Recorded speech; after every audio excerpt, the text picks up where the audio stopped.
From the 1011 Now streaming studio, this is 1011's Morning Pulse. Good morning, I'm Danielle Schenk with your Morning Pulse for Monday, February 19th, 2024. Southbound traffic on Highway 77 slowed to one lane due to a crash at the Old Cheney intersection this morning. Lincoln Fire and Rescue was called to the scene a little after 6 a.m. for a crash involving an SUV and a semi without a trailer. One person was taken to the hospital with injuries, and Lincoln Police is now investigating. Stick with 1011 News for more updates. In crime news from the weekend, a suspected drunk driver is facing motor vehicle homicide charges in the Omaha area due to a deadly crash in Bennington. According to Douglas County Sheriff's deputies, Joshua Cole of Carter Lake failed to stop at a stop sign, resulting in a collision with another car. The person killed has not been identified. Cole has been convicted of 2 DUI charges over the last 8 years. And Lincoln Police arrested an 18-year-old for making a fake report of an active shooter at the Gateway Mall.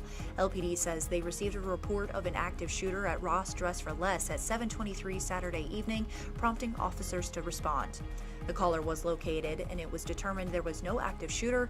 The call was considered a hoax. The 18-year-old faces several charges, including false reporting.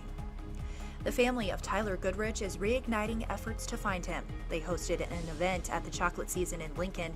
Friends, family, and strangers gathered to coordinate search efforts while the family handed out flyers and bumper magnets with Tyler's face and a contact number. Despite having weekly meetings with the Lancaster County Sheriff's Office, the family hasn't received significant updates since November. It's been nearly 3.5 months since Tyler Goodrich disappeared. Happening today, the University of Nebraska Board of Regents will hold an emergency meeting at 4 p.m., going into a closed session that's, quote, limited to confidential personnel matters involving the search and selection of the president of the University of Nebraska.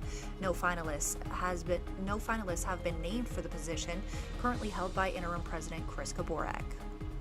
Also happening today, Assemble Lincoln is asking for your input on the future downtown convention center at an open house at Park Middle School at 5 p.m.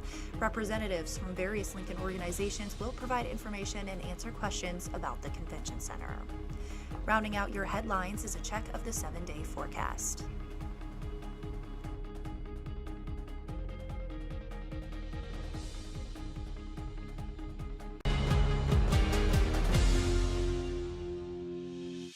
You've been listening to 1011's Morning Pulse. Watch, listen, stream on the 1011 Now app, on YouTube, or wherever you get your podcasts.